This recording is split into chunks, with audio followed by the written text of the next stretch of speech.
and democracies are being undermined. In a country like India, the structural adjustment end of the corporate globalization project is ripping through people's lives. Development projects, massive privatization, and labor reforms are pushing people off their lands and out of their jobs, resulting in a kind of barbaric dispossession that has few parallels in history. Across the world, as the free market brazenly protects Western markets and forces developing countries to lift their trade barriers, the poor are getting poorer and the rich richer.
Civil unrest has begun to erupt in the global village. In countries like Argentina, Brazil, Mexico, Bolivia, and India, the resistance movements against corporate globalization are growing. To contain them, governments are tightening their control.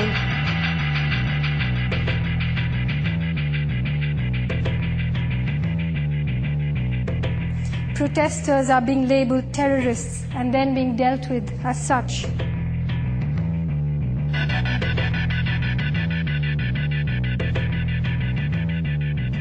But civil unrest does not only mean marches and demonstrations and protests against globalization.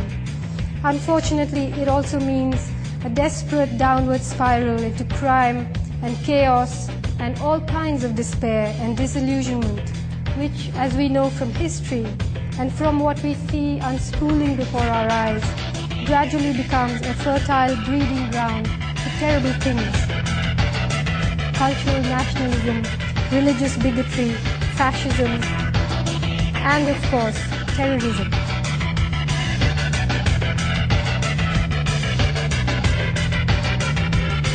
All these march arm in arm with corporate globalization. There is a notion gaining credence that the free market breaks down national barriers and that corporate globalization's ultimate destination is a hippie paradise where the heart is the only passport and we all live happily together inside a John Lennon song. Imagine there's no country, but this is a canard. What the free market undermines is not national sovereignty, but democracy. As the disparity between the rich and poor grows, the hidden fist has its work cut out for it. Multinational corporations on the prowl for sweetheart deals that yield enormous profits cannot push through those deals and administer those projects in developing countries without the active connivance of state machinery, the police, the courts, sometimes even the army. Today, corporate globalization needs an international confederation of loyal, corrupt, preferably authoritarian governments in poorer countries to push through unpopular reforms and quell the mutinies. It needs a press that pretends to be free. It needs courts that pretend to dispense justice.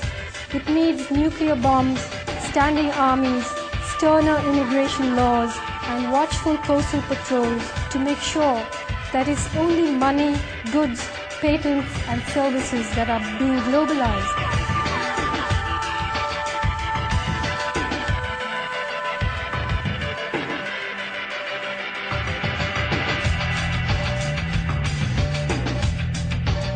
Not the free movement of people, not a respect for human rights, not international treaties on racial discrimination, or chemical and nuclear weapons, or greenhouse gas emissions, climate change, or, God forbid, justice.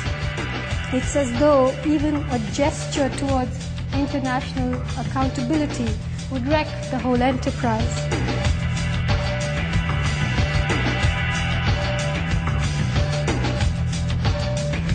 Close to 1 year after the war against terror was officially flagged off in the ruins of Afghanistan, in country after country, freedoms are being curtailed in the name of protecting freedom, civil liberties are being suspended in the name of protecting democracy.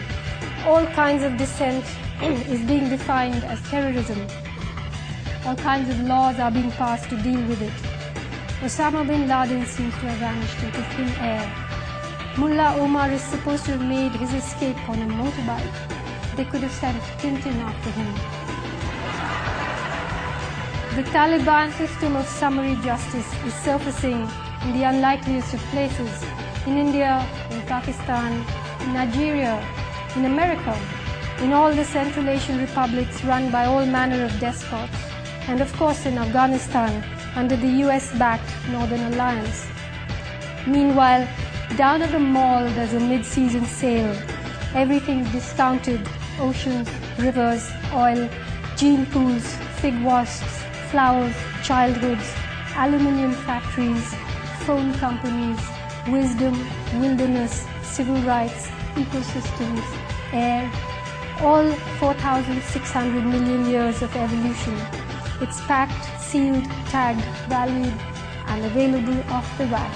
No returns. As for justice, I'm told it's on offer too. You can get the best that money can buy.